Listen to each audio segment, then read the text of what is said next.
Hello student, good morning to all. आज हम start करते हैं चैप्टर 6 पुष्पी पादपों का शरीर, एनाटॉमी ऑफ फ्लावरिंग प्लांट्स। अब पिछले चैप्टर में हमने मॉर्फोलॉजी ऑफ फ्लावरिंग प्लांट्स के बारे में पढ़ा। मॉर्फोलॉजी में हमने पढ़ा कि बाहर से दिखने में जो पौधा है ना, आवृतबीजी पौधों के बारे में, फ्लावरिंग प्लांट्स के बारे में हमने पढ़ा था कि बाहर से दिखने में पौधा कैसा है, उसके अंग जो हैं, जड़ कैसा है, तना कैसा है, पत्तियां कैसी हैं, उनमें किस प्रकार पुष्प लगा है, पुष्प की संरचना किस प्रकार है, ये सब हमने पढ़ा था।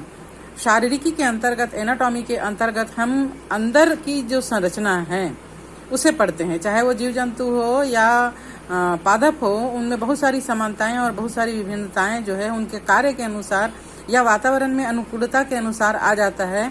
इसे ही एनाटॉमी या शारीरिकी कहा जाता है। वैसे तो मूलभूत से अगर देखा जाए तो प्रत्येक प्राणी, चाहे वो प्लांट्स हो चाहे एनिमल्स हो, उसकी मूलभूत इकाई कोशिका ही होती है।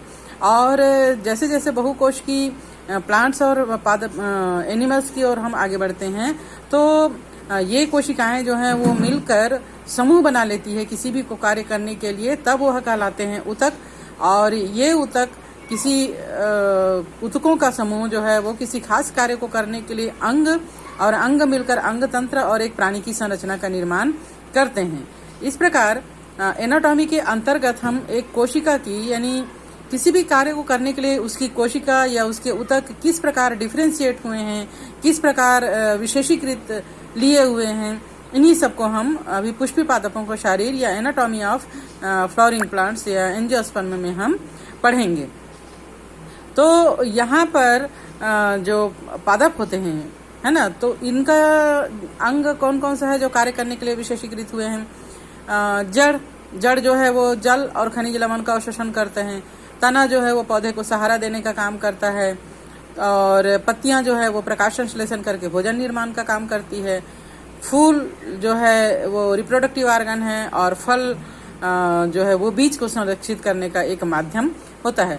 तो यहाँ पर कार्यों में विभाजन हो गया है। तो कार्यों में विभाजन होने के कारण इनकी जो कोशिकाओं की संरचनाएं हैं वो भी विशेषीकृत लिए हुए होगी। यहाँ तक कि एंजियोस्पर्म में जो एकबीजपत्री और द्विबीजपत्री पौधे होते हैं, उनकी भी अंदर की जो एनाटॉमी होती है या शारीरिकी होती है वह भिन्न भिन्न हो जाती है। इवन अनुकूलन के कारण या अलग अलग वातावरण में रहने के कारण भी पादपों की जो संरचना है, जो एनाटॉमी है, उसमें चेंजेस हो जाते हैं। तो यहाँ पर हम एनाटॉमी के अंतर्गत सबसे पहला हेडिंग पढ़ते हैं, ऊतक या टिश्यू क्या होता है। ऊतक या टिश्यू के बारे में आप लोगों ने पढ़ा ही है। प्रत्येक प्राणी, चाहे वो एनिमल हो या प्लांट हो, इसकी मूलभूत इकाई कोशिका होती है। हर एक जीव जो है वो कोशिकाओं से, या तो एक कोशिका से या फिर कोशिकाओं के समूह से मिलकर बना हुआ होता है। तो ऊतक कोशिकाओं का ऐसा समूह होता है जिसका ओरिजिन, जिसका उद्भव, जिसका निर्माण एक ही प्रकार से होता है। उनका कार्य भी प्रायः एक ही समान होता है। तब पौधों में विभिन्न प्रकार के ऊतक पाए जाते हैं अलग अलग कार्यों को करने के लिए। फॉर एग्जाम्पल के लिए जल और खनिज लवण के संवहन के लिए अलग अलग प्रकार के ऊतक पाए जाएंगे। लगभग सभी पौधों में ऊतक जो है वो उस कार्य को कर रहे हैं, तो उसमें कुछ न कुछ समानताएं होगी। भोजन का संवहन करने के लिए, ट्रांसपोर्टेशन के लिए जो ऊतक पाए जाते हैं वो अलग प्रकार के होंगे। भोजन का संग्रह करने वाले जो ऊतक होते हैं वो अलग प्रकार के होंगे। रिप्रोडक्शन के लिए जो ऊतक होंगे वो अलग प्रकार के होंगे। और सपोर्टिंग के लिए जो ऊतक होंगे वो अलग प्रकार के होंगे। इस प्रकार ऊतक को दो मुख्य वर्गों में विभाजित किया जा सकता है, कार्य के आधार पर और प्लांट्स में उनकी स्थिति के आधार पर। विभाज्योतक ऊतक, जिनमें हमेशा विभाजन चलते रहता है, और स्थायी ऊतक, जिनमें विभाजन की क्षमता या तो परमानेंटली समाप्त हो गई है या कुछ समय के लिए समाप्त हो गई है। तो ऐसे ऊतक जो है वो स्थायी ऊतक कहलाते हैं। इनके समीकरण का आधार कोशिकाओं का विभाजन होना या ना होना होता है। इस क्रम में ऊतक के जो दो प्रकार हैं, विभाज्योतक और स्थायी ऊतक, इसमें हम सबसे पहले पढ़ते हैं विभाज्योतकी ऊतक या मेरिस्टेमेटिक टिश्यूज किसे कहते हैं। विभाज्योतकी ऊतक, जैसे कि नाम से पता चल रहा है, जिन ऊतकों में विभाजन हमेशा चलते रहता है, जिनमें हमको पता है कि पौधे जो है वो हमेशा ग्रोथ करते रहते हैं टिल देन डेथ, जब तक वो मर नहीं जाते, मुरझा नहीं जाते, तब तक पौधों में विभाजन चलते रहता है। तो पौधे के कुछ ऐसे भाग जहाँ पर के कोशिकाएं या ऊतकों के समूह की कोशिकाएं, इनमें हमेशा कोशिका विभाजन चलते रहता है और नई नई कोशिकाएं बनते रहती है। इन कोशिकाओं को विभाज्योत ऊतक या मेरिस्टेमेटिक टिश्यूज कहा जाता है।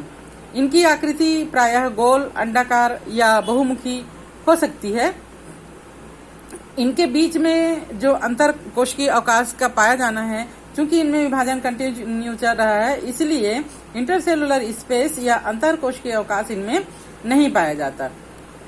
इनकी दीवारें जो हैं वो पतली होती है और लगभग एक समान होती है और ये सेलुलोज की बनी हुई सेल वॉल इनमें पाया जाता है। ये कोशिकाएं हमेशा जीवित रहती है और इनका जो केंद्रक होता है वो न्यू बॉर्न होता है, मतलब पुराना केंद्रक नहीं होता है, जीवित केंद्रक होता है। और कोशिकाएं जो हैं वो कोशिका द्रव्य से भरी हुई होती है। इनमें वैक्यूल्स या रिक्तिकाएं, पादप कोशिका की संरचना आप लोगों ने पहले पढ़ चुका है ना, इसमें बड़ी सी रिक्तिका पाई जाती है। पर प्रविभाजी ऊतकों में रिक्तिकाएं या तो अनुपस्थित होती है या फिर बहुत छोटी होती है, क्योंकि इनमें विभाजन हमेशा चलते रहता है। रिक्तिकाएं होती जरूर है, लेकिन ये आपस में मिलकर बड़ी रिक्तिका का निर्माण नहीं कर पाती। शिखर पर स्थित होती हैं, अविभेदित और निरंतर विभाजन योग्य कोशिकाओं का समूह होती है और इन्हीं समूह को विभाजित ऊतक या मेरिस्टेमेटिक टिश्यूज कहा जाता है।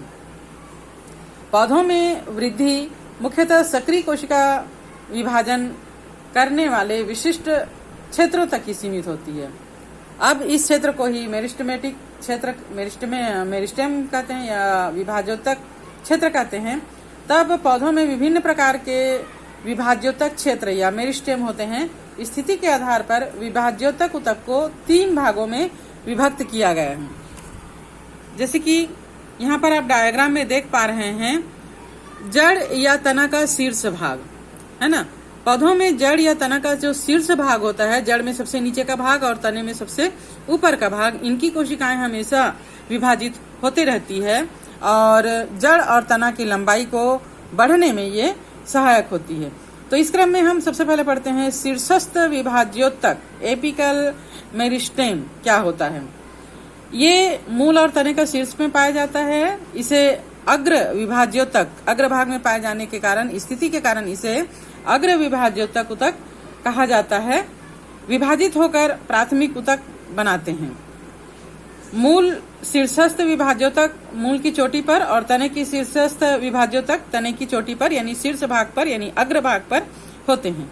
इस ऊतक में विभाजन के फल स्वरूप ही पौधे लंबाई में बढ़ते हैं। प्रारंभिक कोशिकाएं एकल या समूह में होती है। पत्तियों के बनने के समय और तने की लंबाई में वृद्धि के समय कुछ कोशिकाएं जो तने के शीर्षस्थ विभाज्योतक से छूट जाती है, ये कक्षी कलिका बनाती है। कक्ष, जैसे आप पत्ती तोड़ते हो तो इसमें छोटा सा बड या कलिका के समान दिखाई देती है, जिसे कक्षी कलिका कहते हैं। तो एक्सिलरी बड्स बनाती हैं। ये कलिका पत्तियों के कक्ष में उपस्थित रहती है और इन्हीं कलिकाओं के द्वारा पौधों में नई शाखाओं या नई तनों का या फिर नए तने का या फिर फूल वगैरह का निर्माण होता है। तो इसे कहते हैं प्रविभाजी ऊतक, है ना। जैसे ये जड़ का दिया है, यहाँ पर ये मूल टोप है, मूल टोप का प्रारंभ है। उसके ऊपर की जो कोशिकाएं होती हैं ये जो है वो हमेशा विभाजित होते रहती है। बाद में फिर ये जो है वो परमानेंट टिश्यू में बदल जाता है। इसी प्रकार यहाँ पर हम तने में देख रहे हैं, तने का जो शीर्ष भाग होता है, इसमें नई जो अग्र भाग है ये हमेशा विभाजित होते रहता है और विभाजन होने के बाद जब ये कार्य के लिए विशेषीकृत होता है, तब पत्तियों में या तने में या फिर कक्ष में कक्षस्थ कलिका के रूप में ये स्थापित होती है। दूसरा है अंतर्वेशी विभाज्योतक या इंटरकैलरी मेरिस्टेम। ये अग्र विभाज्योतक के ही भाग होते हैं, है ना। अग्र विभाज्योतक जो हमने पढ़े हैं, शीर्षस्थ विभाज्योतक या अग्र विभाज्योतक, उसका ही भाग होता है जो वृद्धि के कारण अग्र भाग से हटकर स्थायी ऊतक के रूप में बीच में व्यवस्थित हो जाते हैं। ठीक है।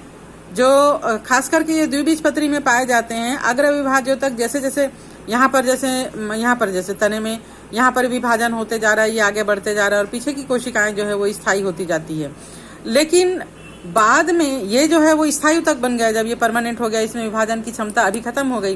ठीक है, ये प्रायः पत्तियों के आधार तथा घास में होते हैं और शाकाहारियों द्वारा खाए भाग को पुनर्जीवित कर देते हैं। आप लोग देखे होंगे घास वगैरह में जब पशु पक्षी उसको चर के समाप्त कर देते हैं तो उसमें से फिर से नई पत्तियां, नए तने निकल जाते हैं। तो इन भागों में जो उतक होते हैं वो अंतर्वेशी विभाज्योतक होते हैं, जो पहले स्थायी उतक में बदल गए थे, लेकिन बाद में जिस भी कारण से हो उनमें विभाजन की क्षमता आ गई।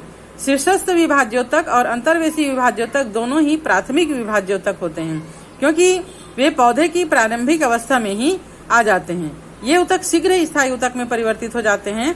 ये प्राथमिक या पूर्ववर्ती पादपकाय बनाने में सहायता करते हैं। जैसे पत्ती के कक्ष वाला भाग भी बाद में ये शाखा बनाने का काम करते हैं। पहले तो ये स्थायी उतक के रूप में होते हैं, बाद में ये कली या कक्षस्थ कलिका जो है इसमें फिर से विभाजन की क्षमता आती है और इससे तने का निर्माण या फूल वगैरह का निर्माण होता है। तीसरा है पार्श्व विभाज्योतक या लैटरल मेरिस्टेम। ये उतक तने और जड़ के किनारे पर होते हैं और ये काष्ठी कक्ष बनाते हैं और प्राथमिक विभाज्योतक के बाद उत्पन्न होते हैं। प्राथमिक विभाज्योतक यहाँ पर विभाजन हुआ, बाद में फिर ये स्थायी उतक बन गया और बाद में इनमें ही सेकंड टाइम फिर आवश्यकता ये जो है वो काष्ठी भाग बन जाते हैं। जैसे तने वगैरह में देखे होंगे ना आप लोग, बाहर का तना का जो कवर होता है या किनारा होता है, उसके बाद का जो भाग होता है वो काष्ठी होता है, कड़ा हो जाता है, हार्ड हो जाता है। और जो बहुवर्षीय पौधे हैं या द्विवर्षीय पौधे हैं उनमें फिर से इन्हीं ऊतकों में विभाजन की क्षमता आ जाती है। ये विभाजित होते हैं और तने की मोटाई को या जड़ की मोटाई को बढ़ाने के लिए उत्तरदायी होते हैं। तब इनको द्वितीयक विभाज्योतक उतक कहा जाता है। इसके अंतर्गत पुली कैम्बियम, अंतरापुली कैम्बियम और कार्क कैम्बियम जो है वो आते हैं और इसको हम डिटेल में भी और पढ़ेंगे इस चैप्टर में, है ना। इस प्रकार प्राथमिक तथा द्वितीयक दोनों विभाज्योतक में कोशिका विभाजन के बाद नई नई कोशिकाएं बनती जाती है, जो रचनात्मक और क्रियात्मक रूप से विशिष्ट होती है। रचना के रूप में जैसे अगर तना में है वो तो तने की मोटाई बढ़ा रहा है, जड़ में है तो जड़ की मोटाई बढ़ा रहा है, और कार्यात्मक रूप में अगर वो जिस भी कार्य को करने के लिए, चाहे सपोर्टिंग के लिए हो, चाहे ट्रांसपोर्टेशन के लिए हो, उनमें कार्य विभाजन की क्षमता आ जाती है। तब इन्हें स्थायी अथवा परिपक्व कोशिकाएं कहते हैं। ये कोशिकाएं स्थायी उतक बनाती हैं और पौधे की प्रारंभिक काय बनने के समय शीर्षस्थ विभाज्योतक के विशिष्ट क्षेत्रों से त्वची उतक, भरण उतक और संवहन उतक बनते हैं। ठीक है, तो भरण उतक यानी ग्राउंड टिश्यू और संवहन उतक यानी ट्रांसपोर्टेशन के लिए जो टिश्यूज बनते हैं उसको हम इसकी संरचनाओं को पढ़ेंगे। तो आज के लिए इतना ही। कल हम पढ़ेंगे स्थायी उतक या परमानेंट टिश्यू क्या होता है।